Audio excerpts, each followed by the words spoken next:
सावधान। इडमो अरिहन्ताडम् इडमो सिद्धाडमिडमो आयरियाडम् इडमो अज्जायाडम् इडमो लोये सवसाहुडम्। नमः समय साराय शानुभूत्या चकासते चित्स्वभावाय भावाय सर्वभावान्तरच्छिदे बन्दितु शवसिद्धे ध्रुवमचलमणोभवं गतिं पत्ते वोच्छामि समय पाहुड मिडमो सुध केवली भड़िदम्। इसमें सदा रतिवंतवन इसमें सदा संतुष्ट रे इससे ही वन तू तृप्त उत्तम सौख्य हो जिससे तुझे इससे ही वन तू तृप्त उत्तम सौख्य हो जिससे मुझे। आचार्य देव जिस एक ज्ञान का ही आस्वादन कर रहे हैं, जिस एक ज्ञान में ही लीन है, मग्न है, रतिवंत हैं, प्रीतिवंत हैं और उस एक ज्ञान के ही आस्वाद को ले रहे हैं और समस्त भव्य जीवों को भी वह एक ज्ञान का ही रस चखाना चाहते हैं, क्योंकि ज्ञान का स्वाद एक अलौकिक स्वाद है, एक निराकुलतामय स्वाद है, एक आनंदमय स्वाद है। ऐसे ज्ञान के स्वाद को हम भी चखें, इसके लिए यहाँ पे अपन अभ्यास कर रहे हैं। चर्चा श्री समयसार जी ग्रंथादिराज के माध्यम से चल रही है। निर्जरा अधिकार गाथा क्रमांक 204 हिंदी पद्यानुवाद पढ़ के आगे चर्चा करेंगे। मति श्रुत अवधि मनः केवल सब ही एक ही पद जो है वो ज्ञान पद परमार्थ है जो पाए जीव मुक्ति लहे। उत्थानिका से प्रारंभ करेंगे। अब कर्म के क्षयोपशम के निमित्त से ज्ञान में भेद होने पर भी उसके ज्ञान के स्वरूप का विचार किया जाए तो ज्ञान एक ही है और वह ज्ञान ही मोक्ष का उपाय है, इस अर्थ की गाथा कहते हैं। कर्म के क्षयोपशम के निमित्त से ज्ञान में भेद दिखाई देते हैं। ज्ञानावरण कर्म का जैसा क्षयोपशम होता है उस अनुसार ज्ञान की प्रगटता होती है। मति ज्ञानावरण कर्म का जितना क्षयोपशम होता है उतना मति ज्ञान प्रकट होता है। श्रुत ज्ञानावरण कर्म का जितना क्षयोपशम होता है उतना श्रुत ज्ञान प्रकट होता है। अवधि ज्ञानावरण का जितना क्षयोपशम होता है उतना अवधि ज्ञान प्रकट होता है। मनः पर्यय ज्ञानावरण का जितना क्षयोपशम होता है उतना मनः पर्यय ज्ञान प्रकट होता है और कर्म के क्षयोपशम के अभाव में या क्षय पूर्वक केवल ज्ञान प्रकट होता है जो परिपूर्ण ज्ञान है। तो यहाँ कह रहे हैं कि कर्म के क्षयोपशम के निमित्त से ज्ञान में भेद होने पर भी उसके ज्ञान के स्वरूप का विचार किया जाए तो ज्ञान एक ही है। मति ज्ञान, श्रुत ज्ञान, अवधि ज्ञान, मनः पर्यय ज्ञान और केवल ज्ञान, अगर उसमें से उपाधियों को हटा दिया जाए मति श्रुत अवधि मनः पर्यय और केवल ज्ञान की उपाधि को हटा दिया जाए तो क्या कोई ज्ञान में कोई भेद है?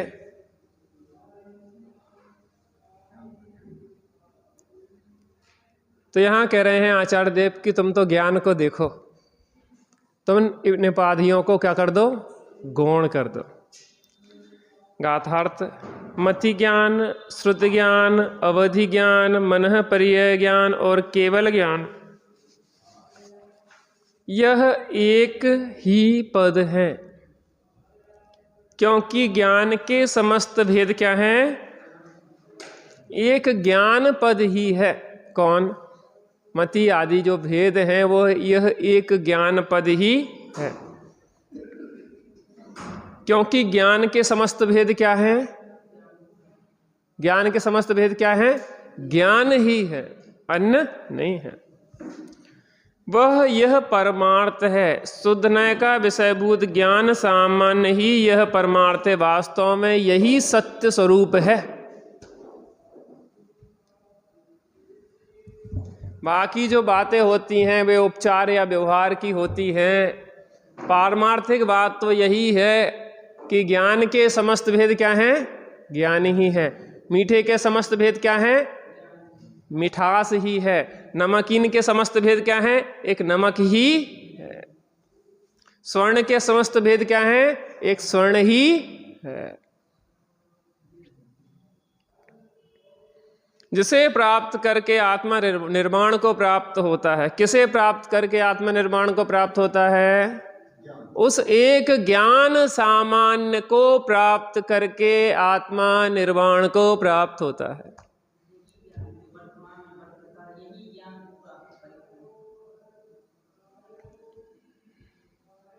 किसे? वो ज्ञान सामान्य। हाँ, आत्मा वास्तव में परमार्थ परम पदार्थ है और वह आत्मा ज्ञान है और आत्मा एक ही पदार्थ है। इसलिए ज्ञान भी एक ही पद है। यह ज्ञान नामक एक पद परमार्थ स्वरूप साक्षात मोक्ष का उपाय है। यहाँ मति ज्ञानादि ज्ञान के भेद इस एक पद को नहीं भेदते, किंतु वे भी इसी एक पद का अभिनंदन करते हैं, समर्थन करते हैं। किसका समर्थन करते हैं? मति ज्ञान आदि जो भेद हैं ज्ञान के, वो किसको प्रकाशित कर रहे हैं? कम प्रगटता ज्ञान की है, थोड़ी और ज्यादा प्रगटता ज्ञान की हो गई, थोड़ी और ज्यादा प्रगटता ज्ञान की हो गई, थोड़ी और ज्यादा प्रगटता ज्ञान की हो गई, तो वो क्या की प्रगटता दर्शा रहे हैं? वो ज्ञान की प्रगटता दर्शा रहे हैं। अल्प ज्ञान भी पूर्ण ज्ञान का या ज्ञान स्वभाव का अभिनंदन करते हैं। किसका करते हैं? उस ज्ञान स्वभाव का ही अभिनंदन करते हैं, आदर करते हैं, सम्मान करते हैं। इसी बात को दृष्टांत पूर्वक समझाते हैं। जैसे इस जगत में बादलों के पटल से ढका हुआ सूर्य, जो कि बादलों के विघटन बिखरने के अनुसार प्रगटता को प्राप्त होता है, उसके सूर्य के प्रकाशन को प्रकाश करने की हीनाधिकता रूप भेद उसके सामान्य प्रकाश स्वभाव को नहीं भेदते।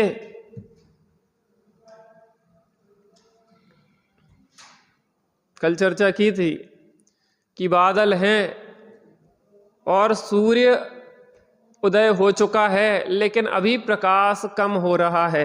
तो जो कम प्रकाश है वो किसका है? बादल का है कि सूर्य का है? वो किसको प्रकाशित कर रहा है? वो बादलों को प्रकाशित कर रहा है कि प्रकाश को प्रकाशित कर रहा है? अब थोड़े बादल और छट गए, अब थोड़ा प्रकाश और बढ़ गया। वो और बढ़ा हुआ प्रकाश किसको प्रकाशित कर रहा है? एक सूर्य को प्रकाशित कर रहा है। थोड़े बादल और छटे, वो प्रकाश किसको प्रकाशित कर रहा है? सूर्य को। और बादल छटे, वो किसको प्रकाशित कर रहा है? सूर्य को। और पूर्ण बादल छट गए, पूर्ण सूर्य के दर्शन हो गए। वो किसको प्रकाशित कर रहा है? एक सूर्य को। सूर्य कहें या यूं कहें कि उस प्रकाश को ही प्रकाशित कर रहा है। प्रकाश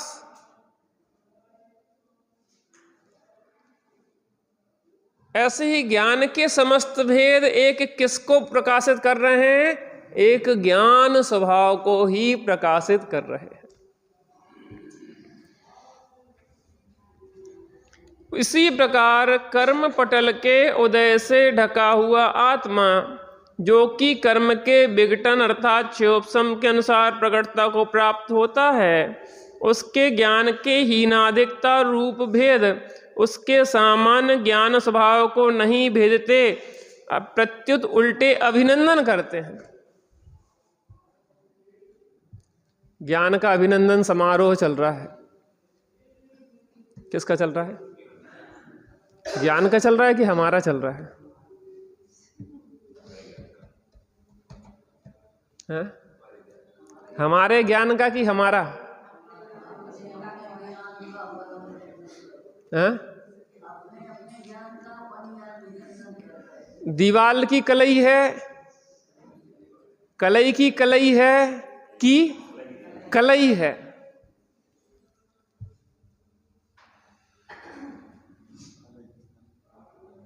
ज्ञेयों का ज्ञान है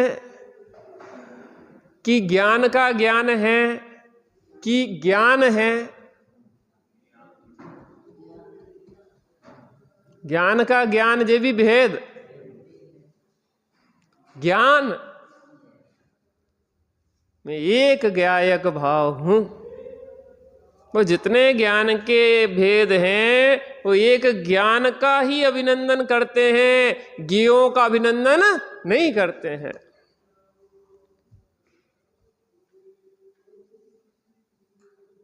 बादल कोई प्रकाश को नहीं करते, अपितु प्रकाश के बाधक हैं।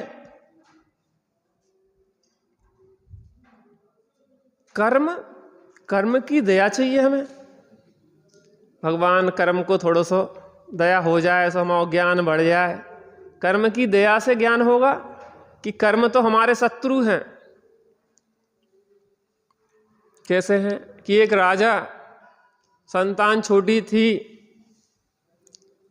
तो क्या किया कि अपने मंत्री को राज्य सौंप गया कि भैया जब बड़ा हो जाए या 18-20 साल का समझदार हो जाए तो इसको इसका राज्य सौंप देना। और मंत्री ने क्या किया कि हर महीने 1 करोड़ रुपए बांध दिए। कितने? 1 करोड़ रुपए हर महीने उसको पहुंचा देता था। वो बड़ा भी हो गया, योग्य भी हो गया, राज संभालने लायक भी हो गया, लेकिन मंत्री की नीयत बिगड़ गई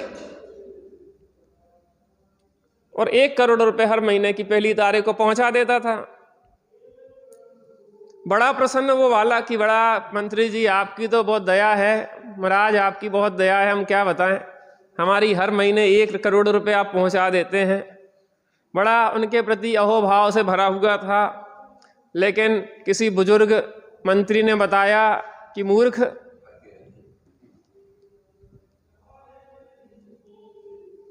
कि जो राज्य पे जो अधिकार जमाए हैं वो राज्य तेरा है, जिसकी 1 सेकंड की कमाई 1 करोड़ रुपए है।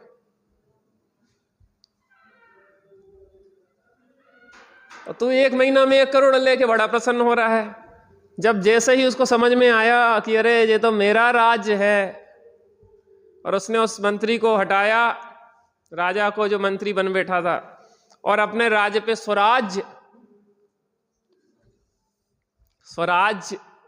पे अधिकार हो गया। ये कर्मों, अरे क्या बताएं, हमारा ज्ञान इतना बढ़िया है कि हमें फटाफट याद हो जाता है। तुम्हारा ज्ञान याद करने वाला है कि बिना कछु जाने विकल्प किए सकल द्रव्य के गुण अनंत पर्याय अनंता, जाने एक ही काल प्रकट केवली भगवंता, जिसके एक एक समय जिस ज्ञान स्वभाव का आश्रय लेने पर प्रति समय ऐसी केवल ज्ञान की पर्याय होती हैं।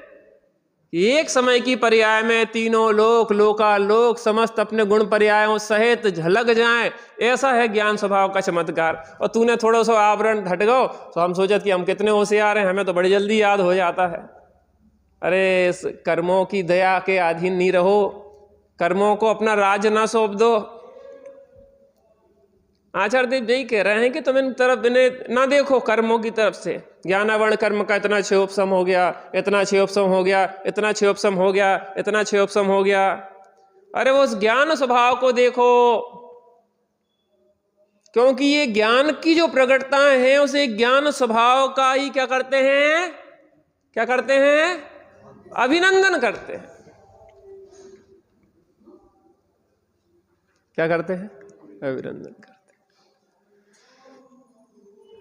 इसलिए जिसमें समस्त भेद दूर हुए हैं, ऐसे आत्म स्वभावभूत एक ज्ञान का ही अवलंबन करना चाहिए।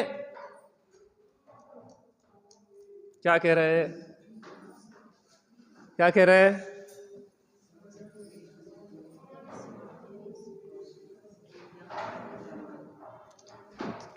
इसलिए जिसमें समस्त भेद दूर हुए हैं, ऐसे आत्म स्वभावभूत, आत्मा का स्वभाव है वह ज्ञान,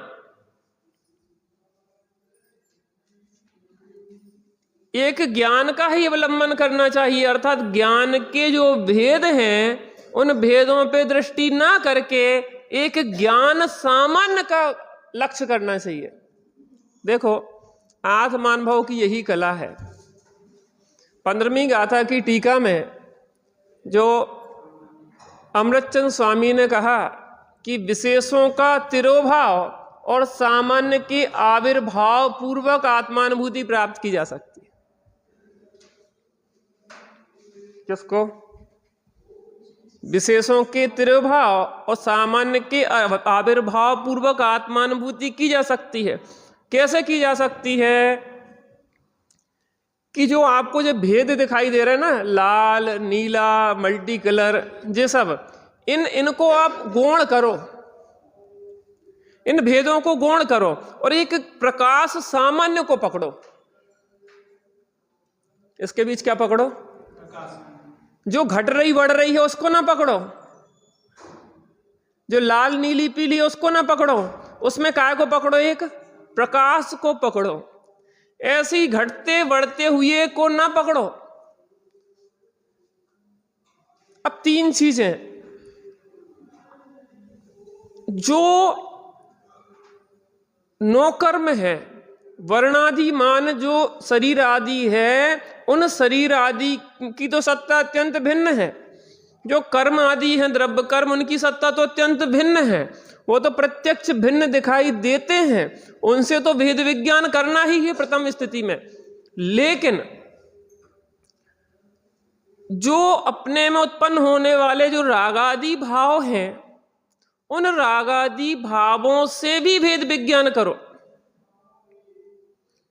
कि ये जो आश्रव भाव हैं, जो मृगी के वेग की भांति घटने बढ़ने वाले हैं, जे एक से दूसरे पलटने वाले भाव हैं, शुभ से अशुभ, अशुभ से शुभ, क्रोध से मान, मान से माया, ये भाव घटने बढ़ने वाले हैं, पलटने वाले हैं। मैं ना घटता हूं, ना बढ़ता हूं, ना पलटता हूं, मैं सदा एक रूप ही।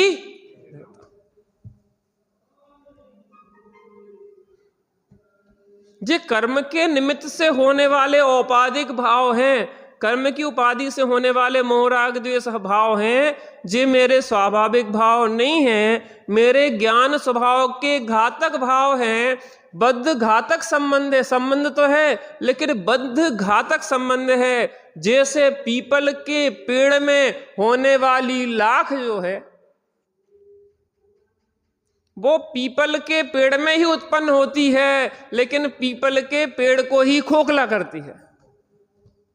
संबंध तो है लेकिन बद्ध घातक संबंध है, तादात्म्य संबंध नहीं है। संबंध तो है, नित्य तादात्म्य संबंध नहीं है, अनित्य तादात्म्य संबंध है। कांटों सी पैदा हो जाती चैतन्य सदन के आंगन में, चंचल छाया की माया सी घटती क्षण में बढ़ती। पहली बात, कांटों सी पैदा होती है। कांटे आपके अगर अंगन में डाल दिए जाएं तो क्या होंगे? वो बार बार चुभेंगे, वो तकलीफ देंगे, पीड़ा देंगे। और जो चंचल छाया की माया सी, बादल निकले, थोड़ी सी छाया सी हुई और फिर चले गए। अब उसकी छाया में रह थोड़ी ना सकते, बैठ सकते क्या? वो माया, आए गए आए गए। तो वो परद्रव्य हमारे नहीं है, जो शरीर हमारा नहीं है, जो कर्म हमारे नहीं है। हम में होने वाले जो विकारी भाव हैं, यद्यपि हम में होते हैं, लेकिन इनका संबंध तो है, लेकिन बद्ध घातक संबंध है। बद्ध घातक, आत्मा में बंधे हैं लेकिन आत्मा का ही घात करते हैं। जैसे कि वो लाख पीपल के पेड़ में होती है और पीपल के पेड़ को खा जाती है, खोखला कर देती है, ऐसे ही आत्मा को नष्ट करते हैं ये भाव। आत्मा तो नष्ट होती नहीं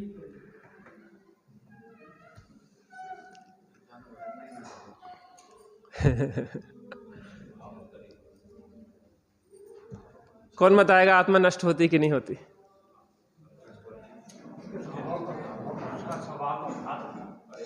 पर्याय में उस स्वभाव की प्रकटता न होना ही उसका नष्ट है, नाश होना है। अब इन रागादि भावों को दूर कैसे करें, इसको थोड़ा सा अपन प्रैक्टिकल विचार करते हैं।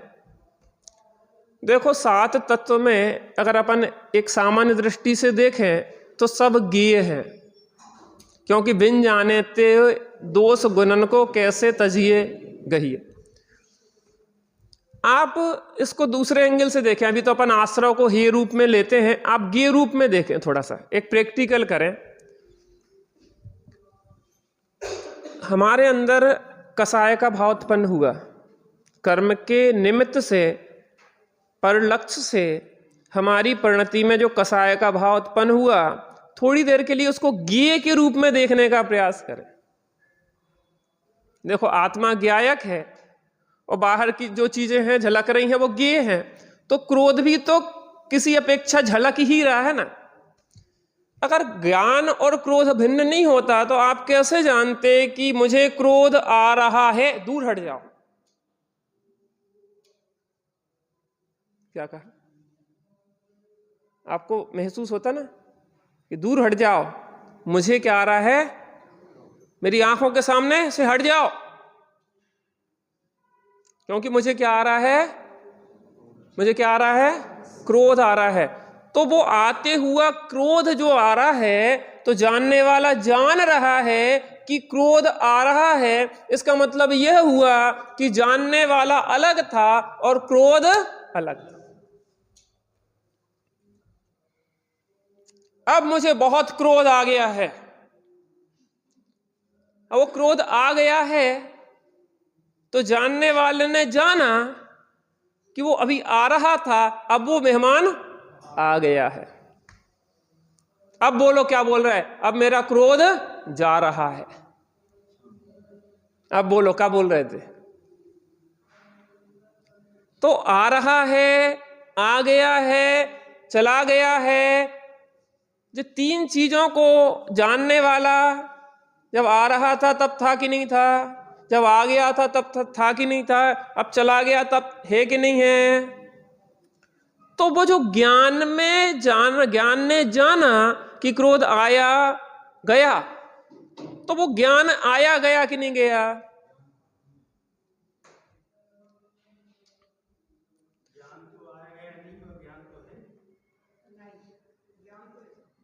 समझ, पूरी बात गंभीर बात है, अपन थोड़ा समझो उसको।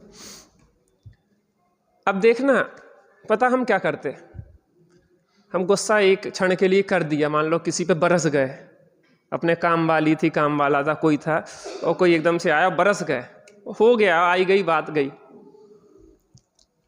अब कोसते रहते, यार काय हम पड़ गए चक्कर में, और क्या बताएं, गलती कर दिया तो हम डांट देते, और वैसे चलो कोई बात नहीं, हम उसकी तरफ से नहीं कह रहे कि सुधार नहीं करना चाहिए, करना चाहिए, लेकिन उस चीज़ को मथते रहना चाहिए।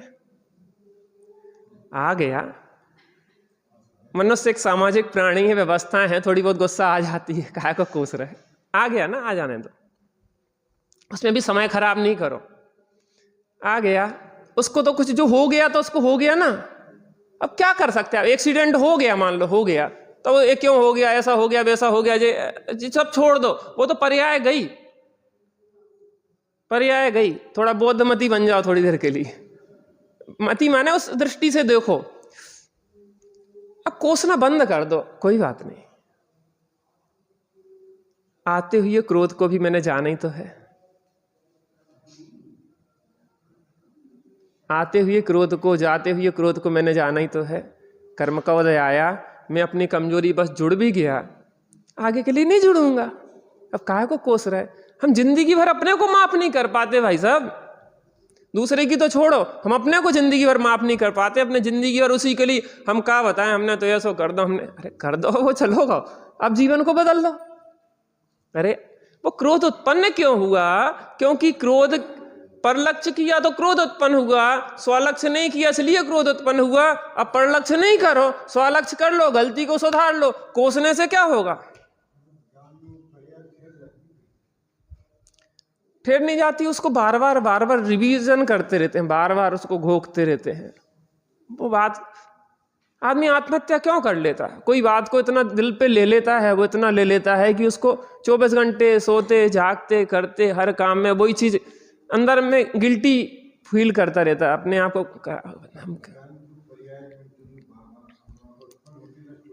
वो तो गई, लेकिन उसको बार बार याद कर रहे हैं ना, नई नई पर्याय में, नए नए रूप में हम उसको फिर रिवीजन करते जा रहे हैं।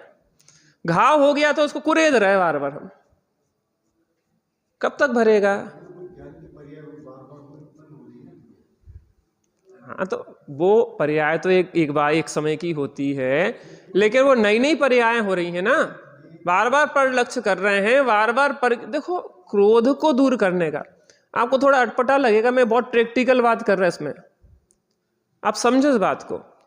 हमारे साथ ऐसा नहीं होता क्या? हम कोई गलती कर दी, कदाचित कोई गलती हो गई, तो जिंदगी भर अपने को ही माफ नहीं करते।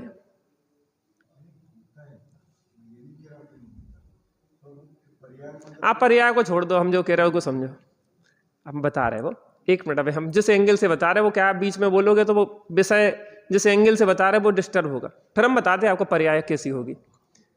आप समझो उस बात को। गलती हो गई, मान लो हमने कोई गलती कर दी, किसी को डांट दिया, कुछ कर दिया, हो गई बात, कंट्रोल करना चाहिए। लेकिन क्या होता है, स्पीड में गाड़ी चल रही हो तो पावर ब्रेक एकदम से तो लगेगा नहीं। अगर आपने 120 की स्पीड में जाती गाड़ी को ब्रेक लगाया तो वो 4 से कुलाट खा जाएगी, रुकेगी नहीं। हम एक बहुत जो ग्रंथों में कथन आता है वो महामुनिराज आदि की समता के संबंध में आता है, और जो भी महापुरुष का वर्णन होता है कुछ बड़ा चढ़ा के भी होता है। सीता सती को छोड़ा है, उन्होंने कुछ नहीं कहा, उन्हें तो इतना ही सा कहा कि रामचंद्र जी जैसे मुझे छोड़ा है वैसे धर्म को नहीं छोड़ना आप भी। कोई ऐसी बातें नहीं है। मूर्छित हो गई थी सीता, बेहोश हो गई थी उते।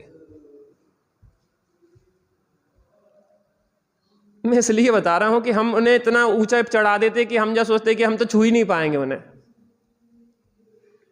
और अपने को इतना नीचे गिरा देते हैं पाताल में कि हमें लगा कि अब कहां बे कहां हम। ये लिंक नहीं जोड़ पाती आखिर।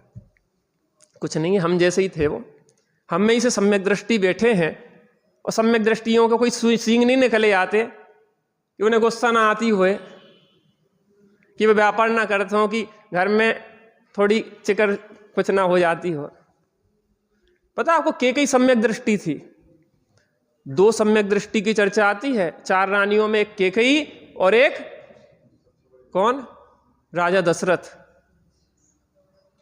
ये सम्यक दृष्टि थी केकई। फिर भी ये औदिक भावों की बड़ी विचित्रता है। मैं ये कहना चाह रहा हूं, हम प्रमाद का पोषण नहीं कर रहे हैं, हम आपको गलतियों का पोषण नहीं कर रहे हैं, लेकिन आप उस बात को समझो कि सिचुएशन भी क्या होती है।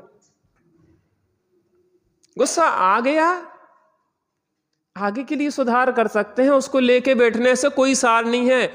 मुर्दे को कब तक घर में रखोगे? हम तो अपने पिताजी को बहुत चाहते थे, लेकिन हमारे पिताजी जब शांत हुए तो हमने कहा कि 48 मिनट में फटाफट अग्नि लगाओ, फटाफट जितनी जल्दी हो सके। हमारे चाचा लोगों ने कही कि नहीं वो हमारे हैं, इंतजार करो। हमने कुछ नहीं, पहले ही बोल दिया था कि रोकेंगे नहीं, आपको जो समझ में आया आप जानो। उनकी अंतिम इच्छा थी कि हमारे फटाफट अपना, अरे हम कह रहे रख ले, हम तो रख लो, आपको बहुत मोह है, रखे रहो जिंदगी भर उसको। किस किस ने रख ली है? कितनी आपको मोह था? उसके बाद भी किस किस ने मुर्दों को रख लिया? वो पर्याय गई, उसको क्यों मुर्दे को टांगे फिर रहे भाई साहब? गलती हो गई तो हो गई ना, पहले तो गलती नहीं करते, पहले विचार करते गलती करी क्या है। अब गलती हो गई तो उस गलती को क्यों पकड़े हो? अब आगे गलती सुधार करो, उस बात को अब ध्यान नहीं दो, ज्ञान का गेय बना लो। हम जी कह रहे, एक बहुत प्रयोगात्मक बात करें। जिस समय क्रोध आया, मान लो आपके अंदर एक विकृत भाव उत्पन्न हुआ ना, उसको दो रूप में ले सकते, एक तो उसमें जुड़ जाए और दूसरे रूप में उसको ज्ञान का गेय मात्र देख ले। कुछ अंतर आएगा कि नहीं आएगा? मान लो हमें आपको डांटने का भाव आया ना, खाली कर्म का उदय आया, हल्का जुड़ान भी हुआ, वो आ गया। अब उसमें दो चीजें हैं, या तो उसमें जुड़ के और बढ़ाते जाएं, ऐसे हैं वैसे हैं वैसे हैं, या फिर वो आ गया, थोड़ी सी गलती हो गई, अब उसको ज्ञान का गेय बना ले कि वो ज्ञान में आया क्रोध भाव, जैसे अन्न भाव झलकते हैं वैसे ही वो भी झलका, आके चला गया, क्या नुकसान हुआ? थोड़ी गाड़ी बहकी, थोड़ी गाड़ी बहकी, लेकिन फटाफट हमने ज्ञान स्वभाव का लक्ष्य किया तो क्या हुआ? फटाफट कंट्रोल हो गए। कंट्रोल करने के स्विच वहां नहीं है, क्रोध की ओर देखते रहना, क्रोध के लिए गाली देते रहना, मैं क्या बताऊं ऐसे आ गया और मैं तो क्या मर जाऊं, आत्महत्या कर लूं। राजा शरण्य कहने लगे कि मैंने कैसा भाव कर लिया था, मारने का भाव कर लिया था, क्या क्या करा, और ने कटार निकाल के मारने की सोची अपने को, तो यशोधर मीरा ने कहा रुक जा। वो पर्याय गई ना,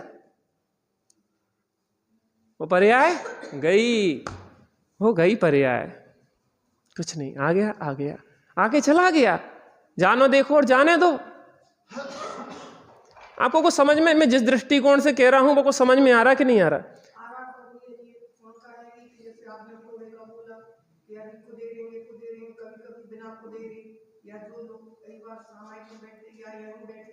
मैं आपको समझ गया, प्रश्न समझ गया।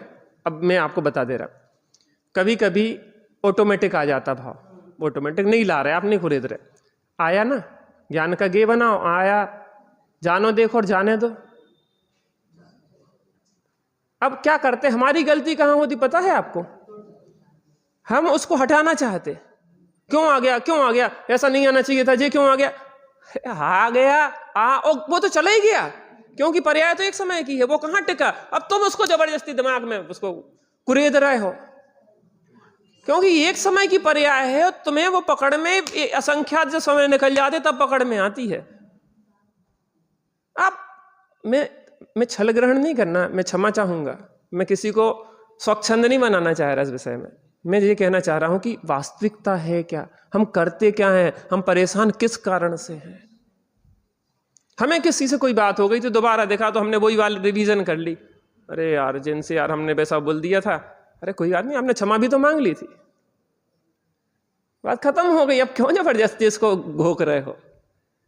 जैसे हमसे गलती हुई, हमने आपसे क्षमा मान ली कि आपसे भैया क्षमा करना यार, हम उससे हो गई ना, आप भी भूल गए, हम काया को जिंदगी भर उसको याद रखें, वहीं की वहीं बात खत्म हो गई ना। क्यों किसी धारणा के आधार पे हम जिए? उस बात को खींचो नहीं। पंडित साहब का एक वाक्य, तानो नहीं तो तनाव होगा। यशोधर महाराज ने यही तो कहा था राजा शरण्यक से कि क्यों खींच रहे हो, पर्याय तो गई ना, वो पर्याय तो गई, तुमने जो मारने का मुझे भाव किया था वो पर्याय गई, अब जो तुम भाव कर रहे हो वो बहुत आत्मघाती कदम है। तुम्हें अंदर में महसूस हो गई अपनी कमी, तुमने अपना शोधन कर लिया, तुमने अपने अंदर सम्यक्त को, अपनी आत्मानुभूति को प्रकट कर लिया, अब क्या इससे ज्यादा क्या प्रायश्चित हो सकता है? मैं ये पूछना चाहता हूं, आत्महत्या करना कोई प्रायश्चित है क्या? बताइए आप। जो राजा शरण्यक ने कार्य किया इससे श्रेष्ठ कोई कार्य हो सकता था? सब कुछ बदला, पता, भाव बदले, भाव बदलने से कर्मों की स्थिति बदली। जो 33 सागर की आयु, नरक आयु 84,000 वर्ष रह गई। आप सोचो कितना बड़ा परिवर्तन, समुद्र में बूंद जितनी रह गई, भविष्य के लिए तीर्थंकर प्रकृति बांध ली। इससे ज्यादा डैमेज कंट्रोल क्या हो सकता है आप बताइए? और हम क्यों अपने को पकड़े रहे जिंदगी भर? हो गई थी हमसे गलती, भूतकाल तो भगवंतों का भी अच्छा नहीं रहा, किसी का भी एक चरित्र उठा के ले आओ, सब निगोद से निकले हैं और 4 गति 84 लाख योनियों में भटकते रहे। हम थोड़ा सा गैप कम करें उनके और अपने बीच में, उन्हें इतने ऊपर ना चढ़ा दें कि हम ये सोचें कि वो भगवान और हम तो भक्त ही बने रहेंगे। एक ही भाव स्तोत्र शाम को चल रहा है, उसने कि भगवान मैं समझता हूं कि मैं जब अंदर ध्यान में बैठता हूं तो मुझे और आप में द्वैत प्रतिभासित नहीं होता, जैसे आप हैं वैसे ही मैं भी दिखाई देता हूं, यद्यपि ये बात असत्य है, क्योंकि पर्याय दृष्टि से देखता हूं तो भी संसारी हूं, लेकिन अंदर देखता हूं तो मुझे कोई भेद दिखाई ही नहीं देता। भगवान यही तो बता रहे हैं, जो समय सार यही तो बता रहा है, यही दृष्टि का विषय तो बता रहा है।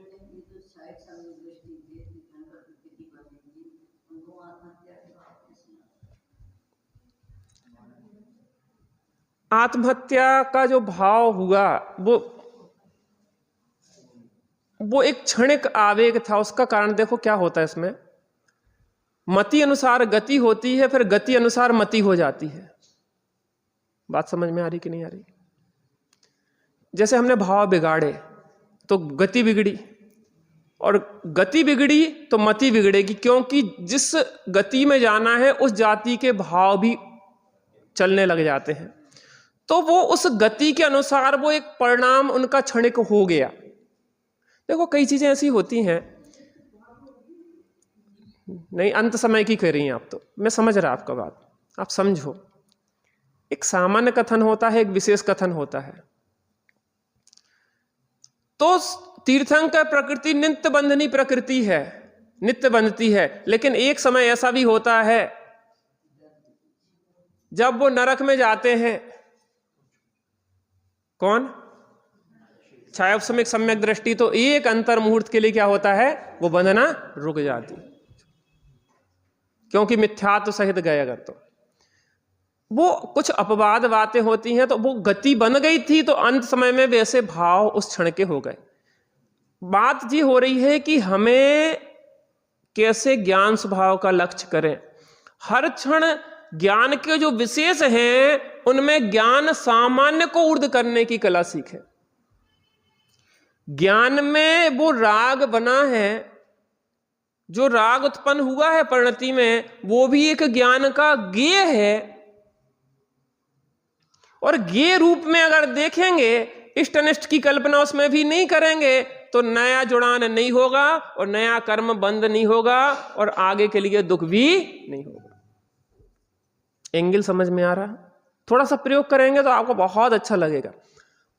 इसको देखो ना, क्रोध आ रहा है, आ गया है और चला गया है, आपने ज्यादा ध्यान ही नहीं दिया।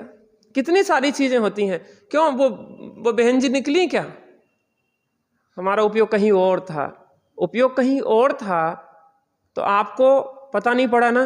मैं ये कह रहा हूं, जब श्रेणी चढ़ते हैं मुनिराज, तो श्रेणी चढ़ते हुए में कर्म का उदय आता कि नहीं आता?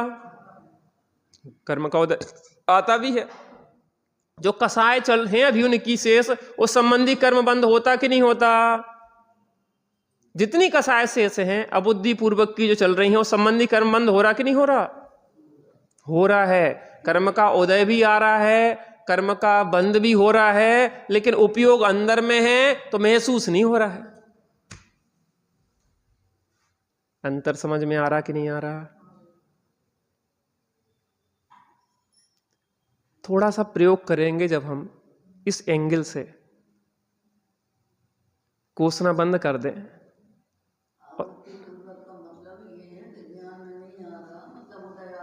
उपयोग अंतर में जुड़ा है और वो आ रहा है और जा रहा है, तो उसमें अटैचमेंट नहीं हो रहा है, जुड़ान नहीं हो रहा है। जुड़ान नहीं हो रहा है तो तत्संबंधी कोई समस्या भी नहीं है। समस्या जुड़ान की होती है, पैर में चोट लग गई, उस चोट की समस्या नहीं है, उसमें जब जुड़ान होगा तब समस्या है। कर्म का उदय आता है, क्षणिक जुड़ान भी होता है, होने के साथ साथ ज्ञान स्वभाव की ऊर्ध्वता होती है, मुख्यता होती है, तो हम क्या करते हैं, उसमें जुड़ते नहीं है, नवीन जुड़ान नहीं होता और कर्मबंध नहीं होता। इसी बात को यहाँ पे कह रहे हैं। एक बार पढ़ लेते हैं, बहुत अच्छी चर्चा है। जो मैंने बताया है वो एंगल आपको इसमें समझ में आएगा। देखिए, उसके आलम्बन से नीचे से 5वीं पंक्ति टीका की, उसके आलम्बन से ही निज पद की प्राप्ति होती है। किसके? उस ज्ञान सामान्य के, ठीक है ना। उसके बाद क्या होता है? उससे क्या होता है? भ्रांति का नाश होता है। उससे क्या होता है? आत्मा का लाभ होता है। उससे क्या होता है? अनात्मा का परिहार होता है। फिर क्या होता है? कर्म बलवान नहीं होते। फिर क्या होता है? राग द्वेष मोह उत्पन्न नहीं होते। और राग द्वेष मोह के बिना पुनः कर्माश्रव नहीं होता, और आश्रव के बिना पुनः बंध नहीं होता, और पूर्ववद कर्म भुक्त होकर निर्जरा को प्राप्त हो जाता है। समस्त कर्मों का अभाव होने से साक्षात मोक्ष होता है। ऐसे ज्ञान के आलम्बन का ऐसा ही महत्व है। हो गया मोक्ष।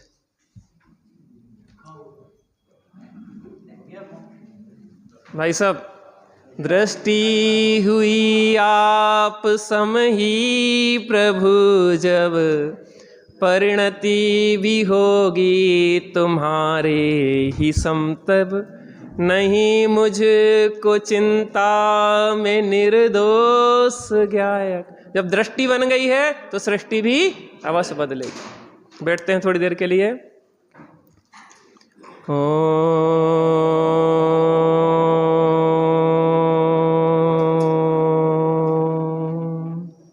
शांति शांति शांति।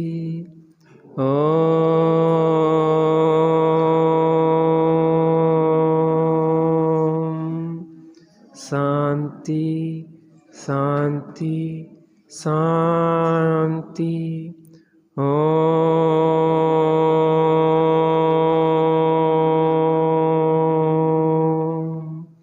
शांति शांति शांति।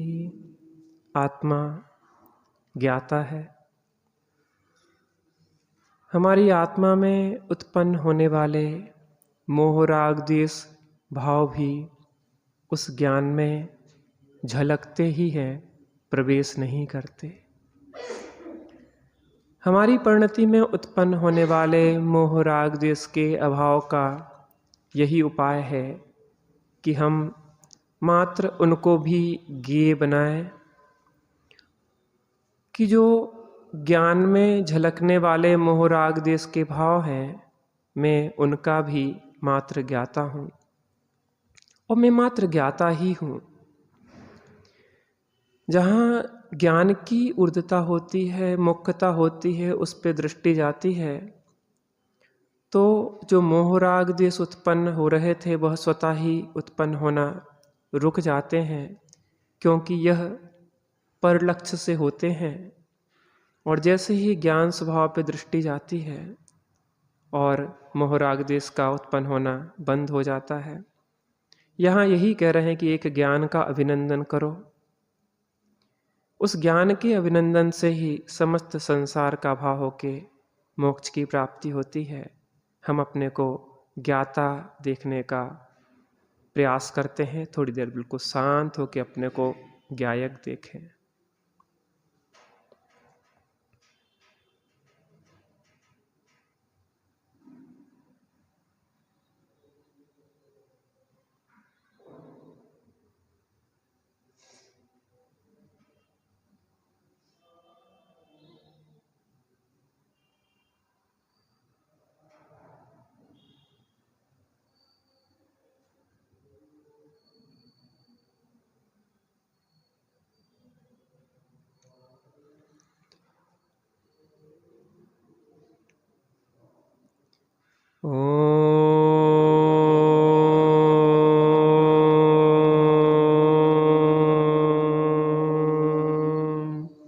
शांति शांति शांति।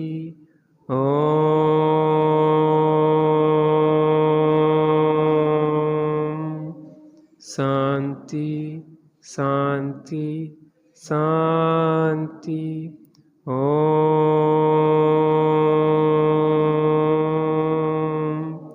शांति शांति शांति सहजानंदी शुद्ध स्वरूपी अविनाशी हूँ आत्मस्वरूप सहजानंदी शुद्ध स्वरूपी अविनाशी हूँ आत्मस्वरूप सहजानंदी शुद्ध स्वरूपी अविनाशी हूँ। आज शाम को त्यागी जी का स्वाध्याय 7:30 बजे से आश्रम में होगा, सभी लोग लाभ लें। निज निधि निज में